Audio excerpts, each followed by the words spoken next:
Guys आज हम organic chemistry का सबसे ज़्यादा इंपॉर्टेंट टॉपिक कवर करने जा रहे हैं and that is general organic chemistry. So guys we are going to cover organic chemistry completely in just 1 hour. So guys इस वीडियो में जो मैं आपको बताने वाला हूँ वो आपको ऑर्गेनिक केमिस्ट्री के हर एक चैप्टर में काम आने वाला है ऑर्गेनिक रिएजेंट से. So what is organic reagents? So हमारे पास एक ऑर्गेनिक मॉलिक्यूल है, उसमें हम रिएजेंट डालते हैं और उस रिएजेंट के कारण हमें एक प्रोडक्ट मिलता है. सो दिस इज रिएजेंट. इसको हम ऑर्गेनिक रिएजेंट भी कहते हैं और इसे हम अटैकिंग रिएजेंट भी कहते हैं. इसे हम अटैकिंग रिएजेंट इसलिए कहते हैं because it is attacking on organic molecule. So this is also called attacking reagent. अब ऑर्गेनिक रिएजेंट दो टाइप के होते हैं, एक होता है इलेक्ट्रोफाइल, एक होता है nucleophile. So let's see what is electrophile and what is nucleophile. अब ये सारी चीज़ें हम क्यों कर रहे हैं? ऑर्गेनिक केमिस्ट्री के रिएक्शंस को समझने के लिए हमें इन कॉन्सेप्ट्स की ज़रूरत पड़ेगी. So that's why we are doing all these concepts. तो सबसे पहले हम देखते हैं एक नॉर्मल सा organic reaction.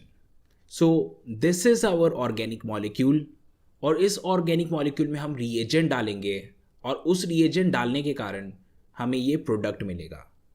So this is a normal organic chemistry reaction. So reaction के बीचों बीच काफ़ी सारी ऐसी चीज़ें हो रही हैं जो हम इस रिएक्शन में मेंशन नहीं कर रहे हैं. सो इस चीज़ के लिए होता है मैकेनिज्म. सो मैकेनिज्म में हम हर वो स्टेप देखते हैं जिससे ये ऑर्गेनिक मॉलिक्यूल से ये प्रोडक्ट बना. So I am giving you an example of organic reaction mechanism. So ये है हमारा ऑर्गेनिक मॉलिक्यूल, इस पे हमने रिएजेंट डाला and we get reaction intermediate. So this is something which is made in between of the reaction. ये reaction के बीचों बीच बना, but this is not our final product. हमें फाइनली ये नहीं मिलने वाला. अब इस रिएक्शन इंटरमीडिएट में चेंजेस आएंगे जिसके कारण से हमें प्रोडक्ट मिलेगा. So this is now complete reaction.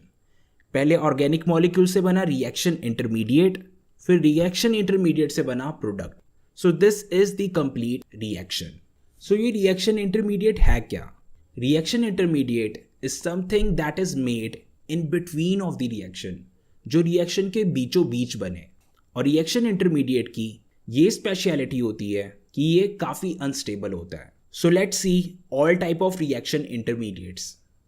तो सबसे पहला है कार्बोकेटायन, दूसरा है कार्बेन आयन, तीसरा है फ्री रेडिकल, फोर्थ है कार्बीन और फिफ्थ है nitrene. So let's learn about each reaction intermediate step by step. So the first है इस ऑर्गेनिक मॉलिक्यूल को ऑब्जर्व करने की. So this is the time to understand electron effect. तो हमारे पास बेसिकली ये 4 इलेक्ट्रॉनिक इफेक्ट्स होते हैं. First one is inductive effect, second is resonance, third is hyper conjugation and fourth is electromeric effect. So let's do all of them one by one. Chemistry को समझने के लिए इस कॉन्सेप्ट को समझना ज़रूरी है और जब जब हम ऑर्गेनिक केमिस्ट्री करेंगे this concept will come again and again. You will see that. So this was electronic effect. अब चलते हैं हमारे नेक्स्ट कॉन्सेप्ट पे. अब चलते हैं ऑर्गेनिक रिएक्शंस पे. Now it's time to do organic reactions. तो ऑर्गेनिक रिएक्शन बेसिकली 4 टाइप के होते हैं. First one is substitution reaction, second is addition reaction, third is elimination reaction, and fourth is rearrangement reaction. So हमारे इस channel pharma NFT में आपको हर एक videos मिल जाएंगी, आप जाके चेक कर सकते हैं. और ये वीडियोस आपकी हेल्प करेंगी केमिस्ट्री के बेस को स्ट्रॉन्ग करने के लिए, ताकि इन फ्यूचर में आपको ऑर्गेनिक 1, 2 एंड 3 और मेड केम किसी में भी कोई प्रॉब्लम ना आए, ताकि आपका बेस स्ट्रांग हो सके. और अगर आपको हमारा ये चैनल पसंद आया तो प्लीज़ इसको लाइक एंड सब्सक्राइब कर दें और ये चैनल अपने दोस्तों के साथ भी शेयर करें. Thank you.